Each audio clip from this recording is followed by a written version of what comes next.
Bienvenue à tous. Fin de la visite officielle du Premier ministre en Turquie, marquée par des propositions fermes et des accords stratégiques. Mais avant de quitter Istanbul, il a fait connaissance avec la richissime histoire de l'ancienne Constantinople. Une invitation du gouverneur de la ville a permis de faire le tour d'incroyables sites emblématiques, la mosquée bleue Sainte-Sophie et le palais de Topkapi. La visite guidée avec nos envoyés spéciaux en Turquie, Khalidou Bey et Ramdawa.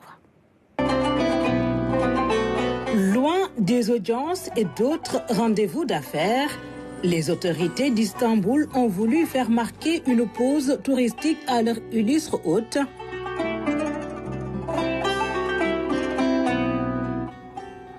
La ville concentre plusieurs sites emblématiques regroupés place Sultan Ahmet.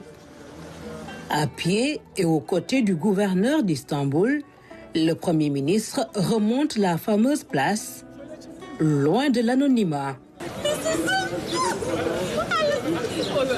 C'est mon mari. Et là, c'est mon...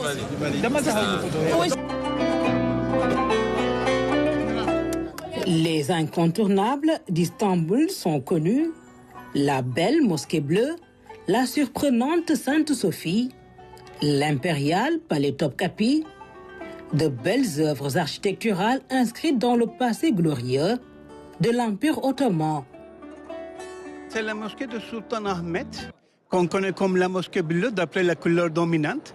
C'est une mosquée de 409 ans déjà. Ça fut terminé en 1616. Et c'est une des plus belles mosquées du monde. La structure avec les coupoles, tout ça, et toute la couleur dominante bleue, avec les faïences que vous voyez partout.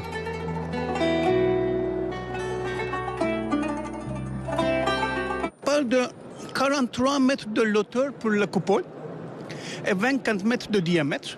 C'est une des plus larges sur le monde quand c'était construite. Maintenant, avec des techniques modernes, oui, c'est plus facile de faire construire la mosquée. Et notre directeur des affaires de culture, il parle à monsieur le Premier ministre maintenant. Il montre le mihrab, le mimbar, le style ottoman, ça veut dire, des prières.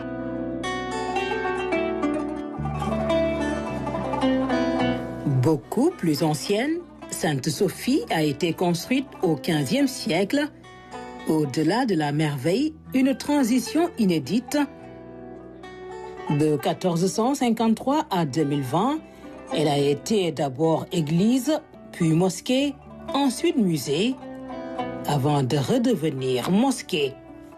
Assez souvent en français, vous entendez la traduction Sainte-Sophie. Mais je préfère dire Hagia Sophia car c'est un mot d'origine langage grec qui veut dire la sagesse du Dieu. À la date 1453, c'était le sultan Mohammed le Conquérant qui l'a transformé dans une mosquée. Pour plusieurs ans, c'était la plus grande mosquée de la Turquie et d'Istanbul. Et il faut que je vous dise que cette mosquée a été changée comme un musée avec la période de la République à la date 1935 et à la fin de 85 ans, à la date 2020. Il y a 5 ans, c'était juillet, maintenant c'est août, ce n'est que quelques, disons, années, c'est changé encore une fois comme une mosquée. Ces belles histoires sont revisitées par le Premier ministre dans une grande attraction. Ousmane Sonko a aussi poussé les portes du palais Topkapi. Ancienne résidence des sultans, il garde son allure magistrale. À l'intérieur, des pièces emblématiques exposées, le bâton de Moïse,